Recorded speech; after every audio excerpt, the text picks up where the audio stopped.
Mi modelo metodológico va a consistir en las siguientes partes. Primero, unos breves antecedentes, luego la identificación de los problemas jurídicos para llegar a las ratio decidendis y luego vamos a emitir la sentencia correspondiente.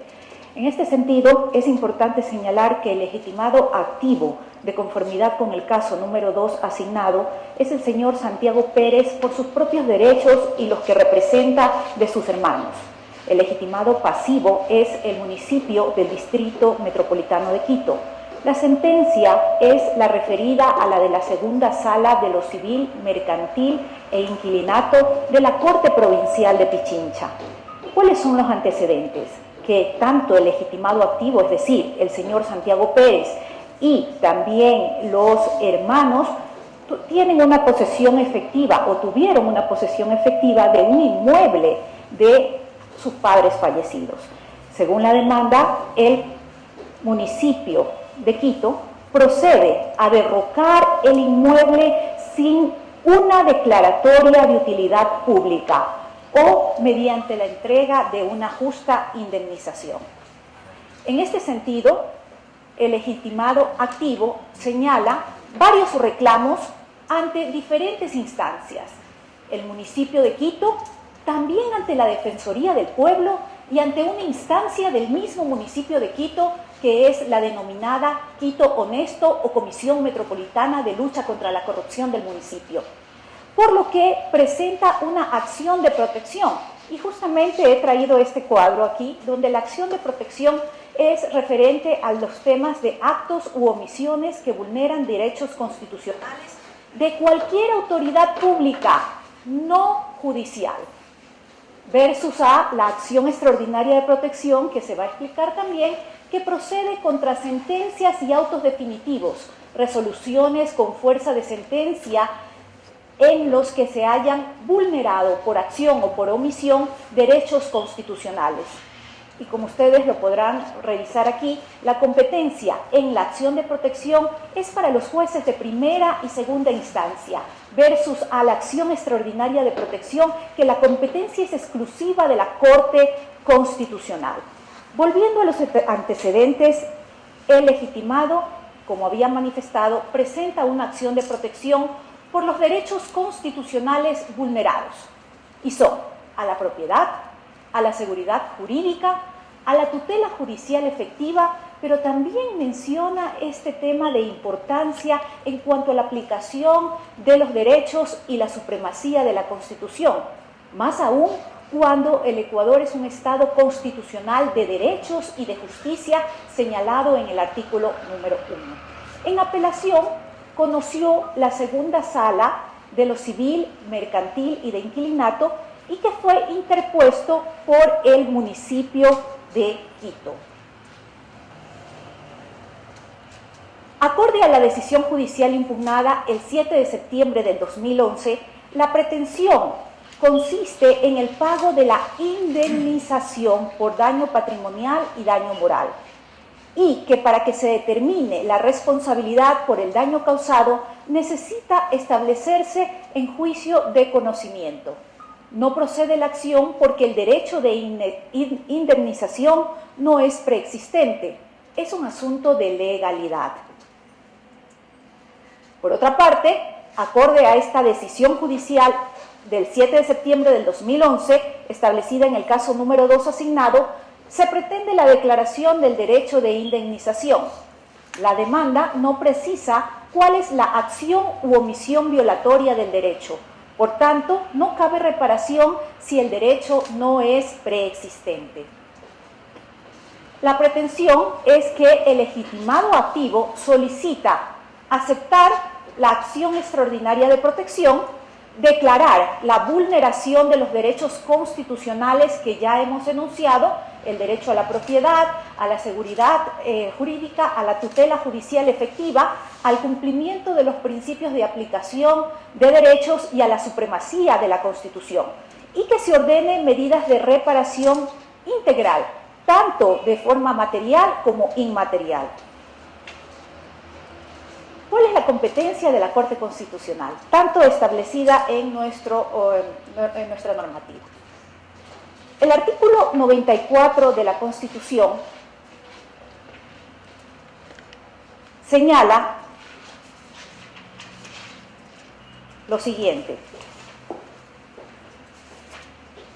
la acción extraordinaria de protección procederá contra sentencias, autos definitivos en los que se haya violado por acción u omisión derechos reconocidos en la Constitución y se interpondrá ante la Corte Constitucional.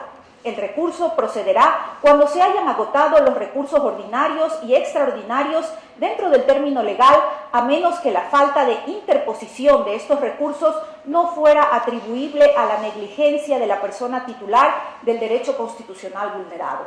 Por otra parte, el artículo 437 de la Constitución señala el recurso de acción extraordinaria de protección. Los ciudadanos, en forma individual o colectiva, podrán presentar una acción extraordinaria de protección contra sentencias, autos definitivos y resoluciones con fuerza de sentencia. Para la admisión de este recurso, la Corte constatará el cumplimiento de los siguientes requisitos. 1. Que se trate de sentencias, autos y resoluciones firmes y ejecutoriadas o ejecutoriadas. 2. Que el recurrente demuestre que en el juzgamiento se ha violado por acción u omisión el debido proceso u otros derechos reconocidos en la Constitución. El señor Santiago Pérez está legitimado por cumplir el artículo 437 que he dado lectura.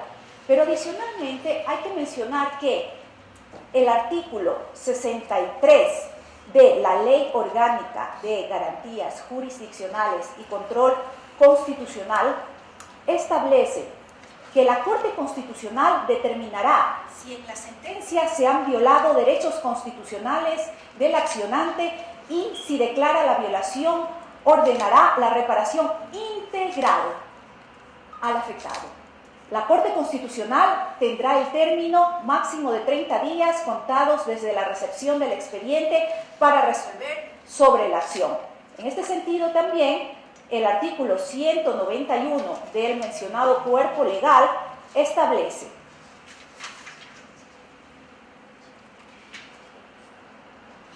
la Corte Constitucional, y le corresponde al Pleno de la Corte Constitucional llevar adelante, resolver sobre las acciones extraordinarias de protección de derechos en contra de decisiones de la justicia ordinaria. ¿Cuál es la finalidad? La finalidad es la protección de los derechos constitucionales y el debido y precautelar, el debido proceso que pueden ser o son vulnerados por acción u omisión en sentencias o autos emitidos por los operadores de justicia.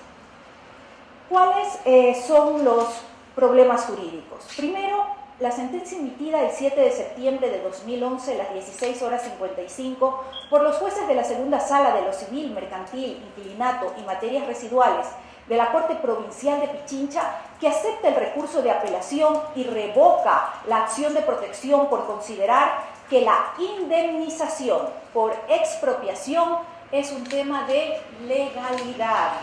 Desnaturaliza la acción de protección, vulnerando con ello el derecho a la seguridad jurídica. 2. La decisión judicial que se impugna al desnaturalizar la acción de protección vulnera el derecho a la tutela judicial efectiva. 3. La sentencia ut supra que acepta el recurso de apelación y revoca la acción de protección por considerar que las indemnizaciones por expropiación constituyen un tema de legalidad, vulnera el derecho constitucional a la propiedad. Y 4, problema jurídico. La sentencia impugnada que acepta el recurso de apelación y revoca la acción de protección por considerar que las indemnizaciones por expropiación constituyen un tema de legalidad, vulnera el derecho constitucional a la vida digna.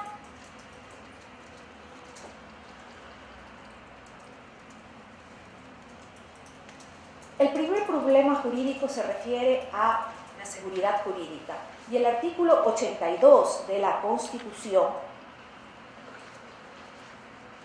señala: El derecho a la seguridad jurídica se fundamenta en el respeto a la Constitución y en la existencia de normas jurídicas previas, claras, públicas, que sean aplicadas por las autoridades competentes. ¿Por qué? Porque los ciudadanos y ciudadanas tenemos que tener la certeza respecto a las consecuencias de las acciones u omisiones. El caso en concreto, el legitimado activo señala que la decisión judicial por la presentación de la acción extraordinaria de protección vulnera derechos constitucionales, entre otros el derecho a la seguridad jurídica.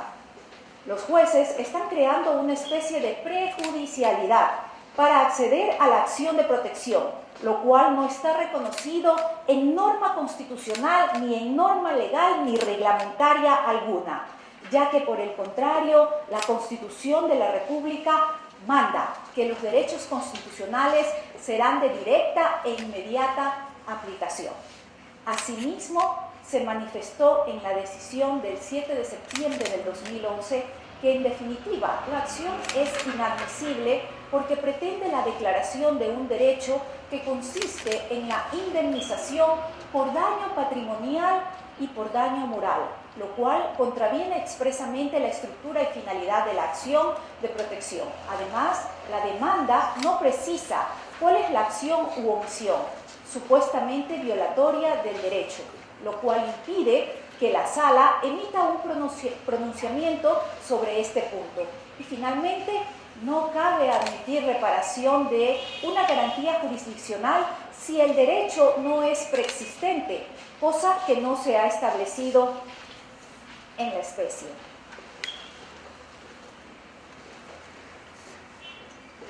Como hemos revisado, el problema jurídico, la naturaleza de la acción de protección es justamente proteger los derechos constitucionales. Y viene unos elementos importantes que se deben señalar. El respeto y la aplicación para que las garantías cumplan efectivamente este marco que es el de proteger. La acción de protección es una garantía de amparo directo y eficaz de los derechos constitucionales. Hay que pasar entonces por la naturaleza de esta acción de protección, que es la de proteger los derechos constitucionales, como ya lo mencioné, que esta acción de protección contempla o no contempla requisitos formales, es una garantía ágil y dinámica, por lo que se debe verificar es si hubo o no hubo vulneración de derechos constitucionales. Frente a la decisión judicial se inaplicó la normativa previa, clara y pública relativa a la acción de protección, por lo que debe precautelar el respeto y la aplicación de la normativa.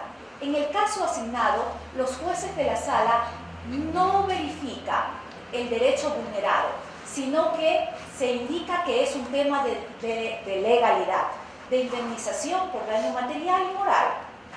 Por lo tanto, la acción de protección se desnaturaliza.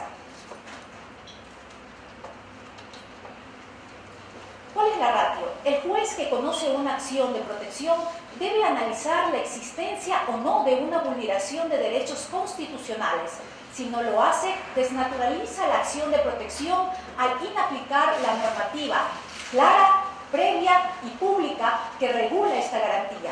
Por tanto, se vulnera el derecho a la seguridad jurídica. Pasaré ahora, señores integrantes de la Comisión Calificadora y público presente, al problema jurídico número 2, que está refiriéndose básicamente a lo siguiente: la decisión judicial que se impugna al desnaturalizar la acción de protección vulnera el derecho a la tutela judicial efectiva.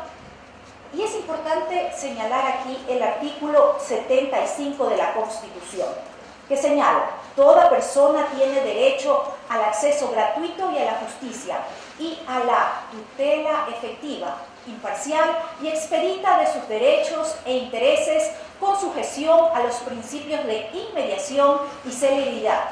En ningún caso quedará en indefensión. el incumplimiento de las resoluciones judiciales será sancionado por la ley. La Sala Segunda de lo Civil y Mercantil e Inquilinato señala que previo a determinar la reparación integral debe ir por vía de juicio de conocimiento. Por lo tanto, no verifica la vulneración de derechos y niega el acceso a la justicia, y se vulnera aquí el derecho a la tutela efectiva.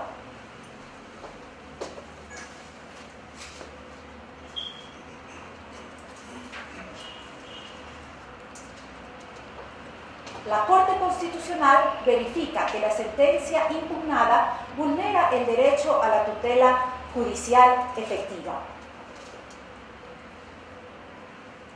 La Sala desnaturaliza la acción de protección al crear una regla que limitó el acceso a la justicia, vulnerando, como ya lo he manifestado, el derecho a la tutela judicial efectiva.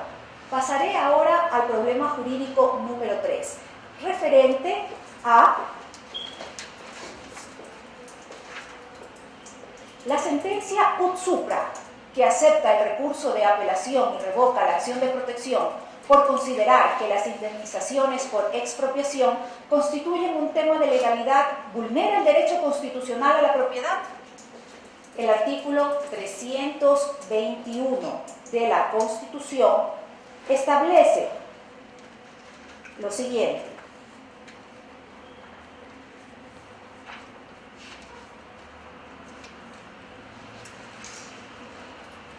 el Estado reconoce y garantiza el derecho a la propiedad en sus formas pública, privada, comunitaria, estatal, asociativa, cooperativa, mixta, y que deberá cumplir su función social y ambiental. Esto tiene relación con el artículo 21 de la Convención Americana de Derechos Humanos. El reconocimiento constitucional y convencional del derecho se debe respetar y debe ser garantizado por parte del Estado. El derecho a la propiedad tiene entonces una dimensión constitucional. Así, el artículo 21 de la Convención Americana de Derechos Humanos determina: toda persona tiene derecho al uso y goce de sus bienes. La ley puede subordinar tal uso y goce al interés social. De lo anterior, se evidencia que el derecho a la propiedad goza de reconocimiento constitucional y convencional. Por tanto, constituye una obligación del Estado el reconocer y garantizar el goce efectivo de este derecho y reparar la vulneración que cualquier persona pueda sufrir por la obstaculización en el pleno ejercicio del mismo. Por su parte, la Corte Constitucional del Ecuador, en sentencia número 146-14-SEP-CC, ha emitido su criterio respecto al contenido del derecho a la propiedad, analizado desde el nuevo marco constitucional que elimina las categorizaciones de los derechos cuando se referían antes a los derechos de primera generación, segunda y tercera generación, y establece entonces una igualdad de jerarquía de todos ellos, superando de esta manera las clasificaciones que ubicaban a este derecho como de segunda generación. En este orden de ideas, la Corte señaló que el ordenamiento jurídico ecuatoriano considera que el derecho a la propiedad presenta una doble dimensión. Una referida a su reconocimiento como derecho constitucional, lo cual implica la obligación del Estado de promover su acceso y una limitación para que el mismo no sea menoscabado, es decir, genera obligaciones de prestación y abstención. Por otra parte, una dimensión legal según la cual el derecho de propiedad se encuentra encaminado a obtener la declaración de un derecho a efectos de ejercer un derecho real sobre un bien. En relación a la dimensión constitucional, esfera que compete para efectos de resolver el presente caso, estaríamos frente a la materia de justicia constitucional en tanto se trata de un derecho preexistente que responde a su derivación del derecho a la dignidad humana. Por tanto, el derecho puede ser justiciable mediante las garantías constitucionales.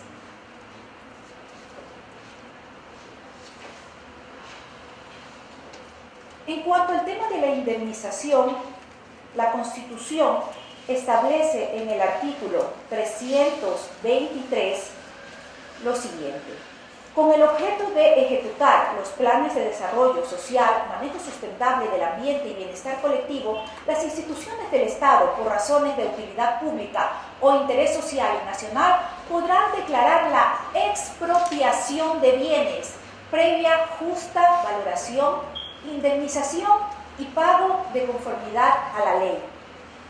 En este sentido, también la Convención Americana de Derechos Humanos, en el artículo 21, señala información referente a que ninguna persona puede ser privada de sus bienes excepto mediante el pago de indemnización justa por razones de utilidad pública o de interés social y en los casos y según las formas establecidas por la ley.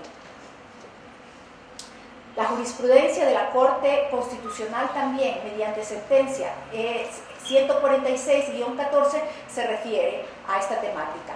Y es viable la acción de protección porque se estaba vulnerando el derecho a la propiedad.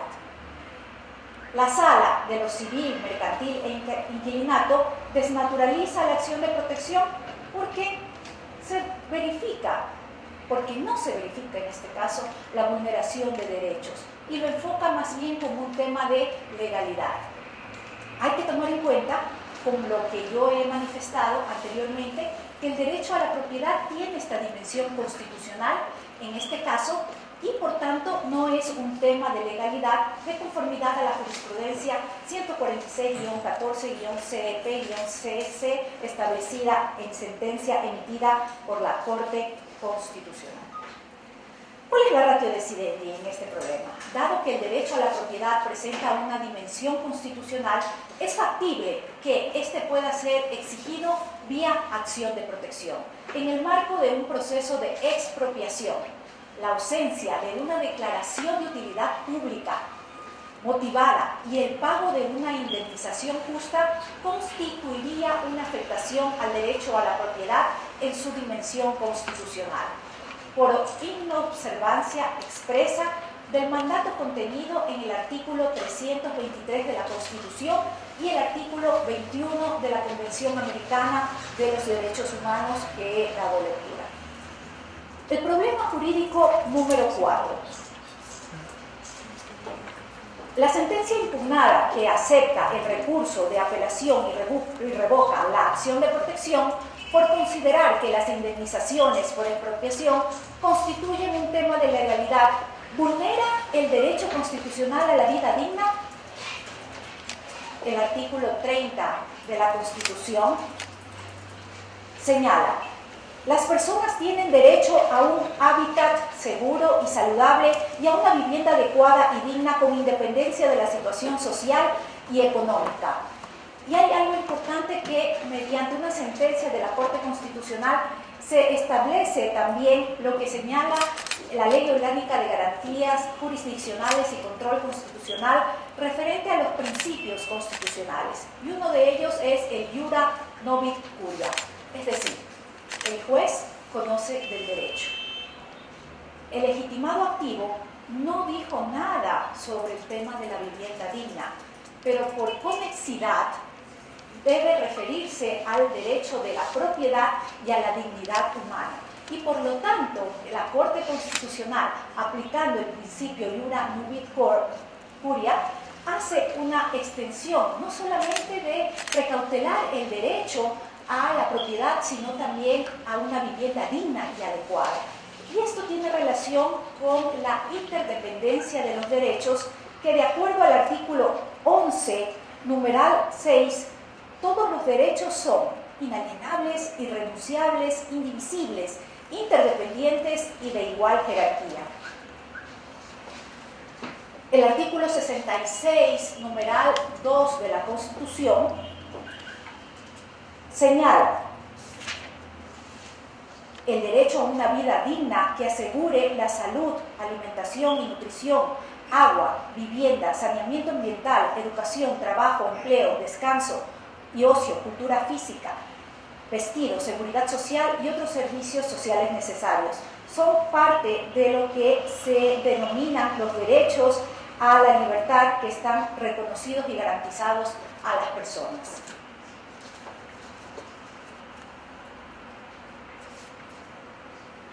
Se reconoce entonces el derecho a una vida digna que asegure lo que ya he manifestado en el artículo 66, numeral 2 de la Constitución.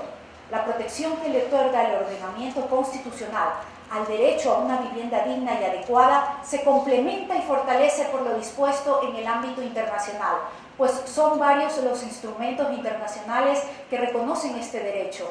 Como ya lo he manifestado, en el Pacto Internacional de Derechos Económicos, Sociales y Culturales se establece que los Estados partes en el presente pacto reconocen el derecho de toda persona a un nivel de vida adecuado para sí y su familia, incluso la alimentación, el vestido y vivienda adecuados y a una mejora continua de las condiciones de existencia. El derecho a la vivienda digna es un derecho que está tutelado constitucionalmente y está vinculado también con los derechos del buen vivir garantizados en la Constitución. La vivienda digna debe ser, es prácticamente un derecho que está interconectado con otros derechos como el derecho a la propiedad. Y para que sea tutelado se requiere que el Estado tenga estas atribuciones y también características. Una, la de prestación. ¿Por qué? Porque deben existir mecanismos para que se acceda a esa vivienda digna. Dos, debe abstenerse de no hacer algo como fue en este caso, es decir, no derrocar, sin embargo, lo que se lo hizo, pese a que no hubo declaratoria de utilidad pública y de protección, porque existen garantías que se pueden accionar. Los aspectos socioeconómicos, afectaciones psicológicas, emocionales y afectivas también inciden en este caso y se tomarán en consideración para la reparación respectiva. Se evidencia que existe un acto arbitrario por parte del municipio de Quito por cuanto, además de haber atentado contra el derecho a la propiedad de los accionantes al tomar parte de su propiedad sin previa declaratoria de utilidad pública, también se atentó contra el derecho a una vivienda adecuada y digna, con fundamento en la interdependencia que existe entre los derechos a la vulneración, al derecho a la propiedad, que guardan conexidad con la dignidad humana y con el derecho a una vivienda adecuada. Este es un breve resumen de la base constitucional que he utilizado en esta presentación y vamos a la decisión.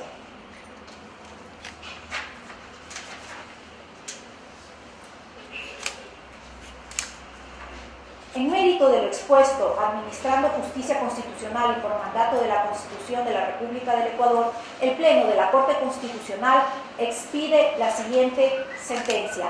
Declarar vulnerados los derechos constitucionales a la seguridad jurídica, tutela judicial efectiva, a la propiedad, vivienda digna, consagrados en la Constitución de la República. 2. Aceptar la acción extraordinaria de protección planteada. 3. Como medidas de reparación integral se dispone lo siguiente.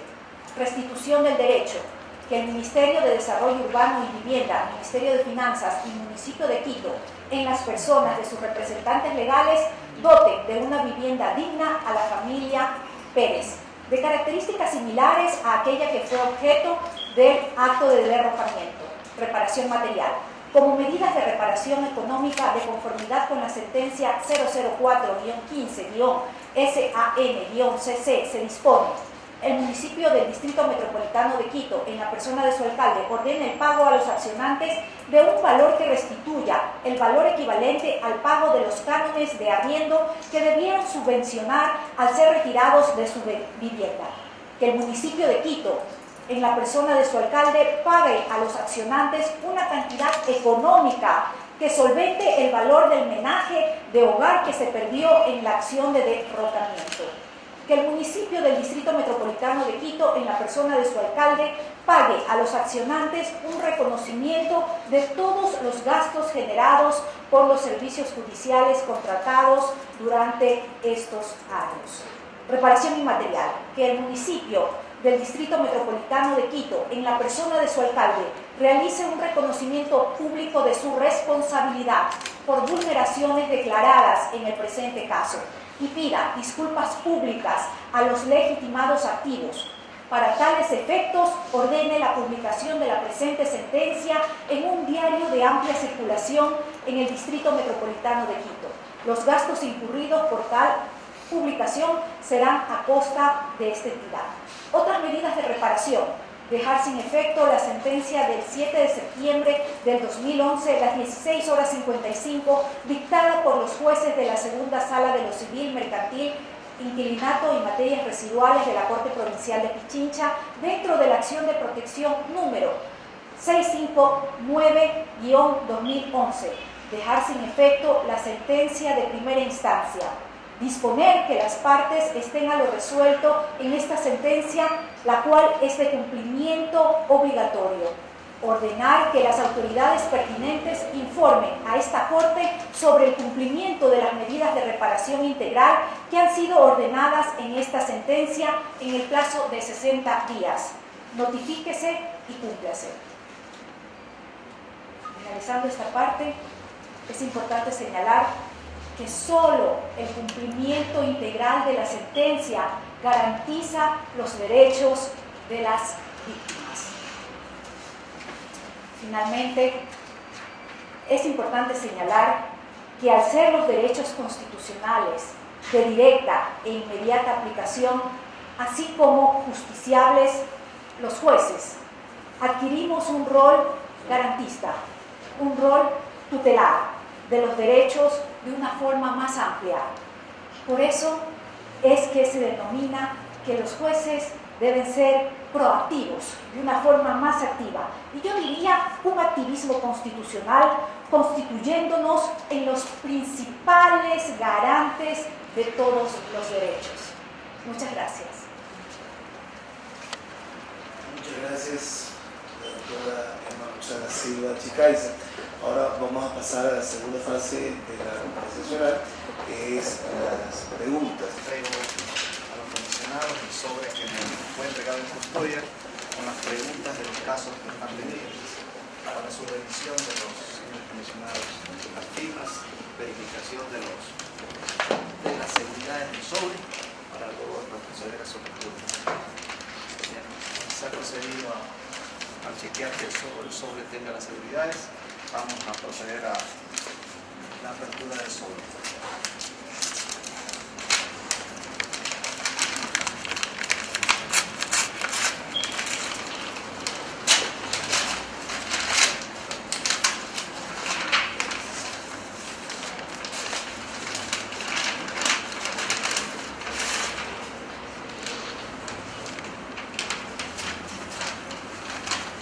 Caso número 2 y caso número 3, todavía en custodia.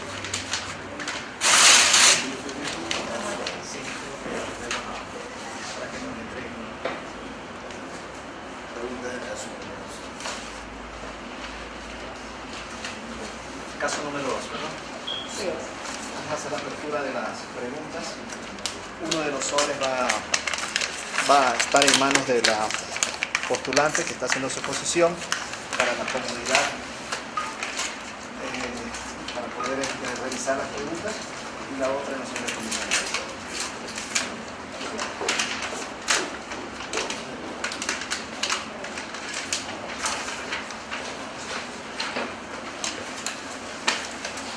Necesitamos que elija al azar 3 números, del 1 al 7.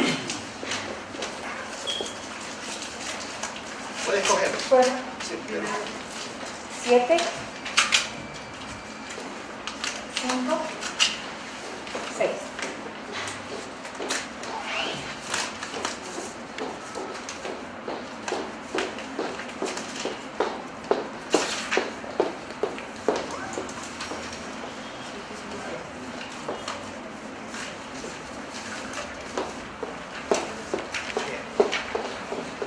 doctora postulante, aquí está su selección con la revisión. ¿Podría la Corte Constitucional establecer en su sentencia una obligación de repetición? La respuesta respuesta a esta pregunta es afirmativa.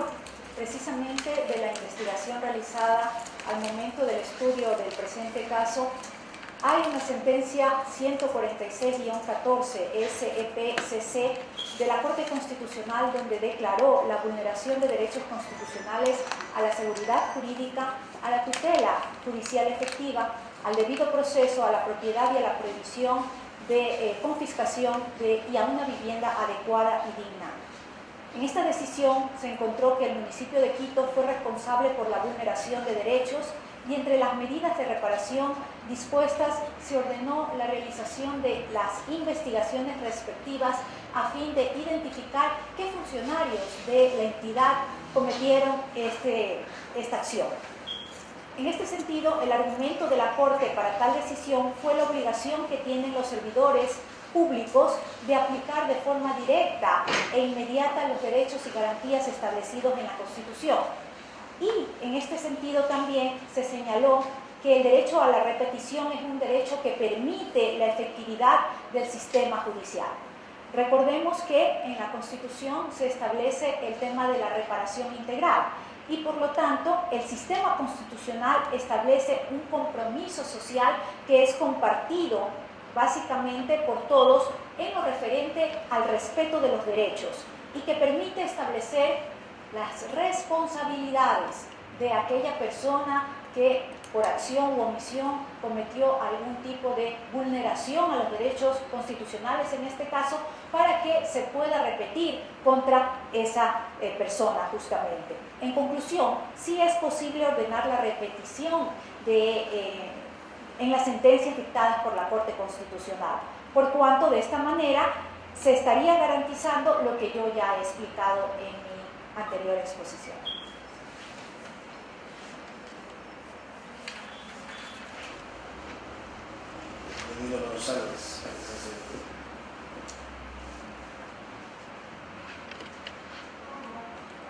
Pregunta número 6. El requisito constitucional de declaratoria de utilidad pública es un asunto de legalidad que no debe ser objeto de una acción de protección.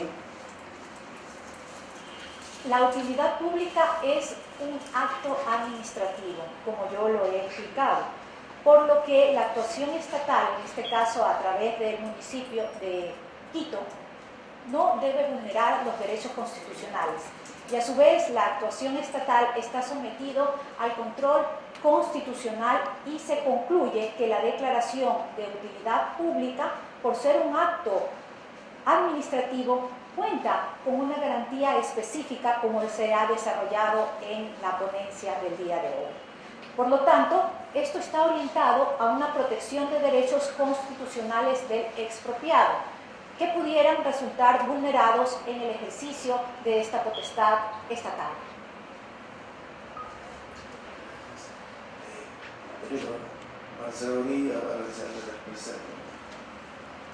Pregunta número 5. En caso de aceptar la acción extraordinaria de protección, ¿cómo habría reparado integralmente los derechos constitucionales de los accionantes? Lo he manifestado en mi sentencia. Se ha tomado en consideración el tema de la restitución porque se está proponiendo que el Ministerio de Desarrollo Urbano y Vivienda y el Ministerio de Finanzas y el municipio de Quito, en las personas de sus representantes legales, doten de una vivienda digna a la familia Pérez, porque su vivienda fue objeto de un derrocamiento, como lo habíamos visto, sin que medie un acto administrativo legal, que era la declaratoria de utilidad pública. También lo que se denomina la reparación material y la reparación inmaterial establecida en la sentencia que ya había explicado. Y es que la reparación integral tiene como finalidad justamente el que se pueda garantizar integralmente con estas fases que son la restitución, la reparación material y la reparación inmaterial. En la exposición señalé en el momento de emitir la sentencia que en la reparación material se debe considerar la sentencia 004-15 SAN-CC, donde se dispone que el municipio de Quito, en la persona de su alcalde, también pague a los accionantes un valor que restituya el valor equivalente a los cánones de arriendo que debieron subvencionar al ser retirados de su vivienda. También se estableció en la sentencia que el municipio de Quito solvente el valor del menaje de hogar que perdió la familia Pérez justamente en la acción de derrocamiento. Que el municipio de Quito pague a todos los accionantes un reconocimiento de todos los gastos generados por los servicios judiciales contratados. Y en cuanto a la reparación inmaterial, que el municipio de Quito realice este reconocimiento público de su responsabilidad por las vulneraciones declaradas en el primer caso y que pida disculpas públicas a los legitimados activos. También se señalaron otras medidas de reparación que tienen que ver con dejar sin efecto la sentencia 07 de 2011, las 16:55, dejar sin efecto la sentencia de primera instancia y disponer que las partes estén a lo resuelto en esta sentencia, la cual es de cumplimiento obligatorio. Es fundamental señalar que la Corte Constitucional tiene una unidad técnica de seguimiento, es decir, que un caso no puede irse al archivo si es que no se ha revisado que se hayan cumplido todos los parámetros de la sentencia y que obviamente se haya cumplido con la reparación integral. Muchas gracias.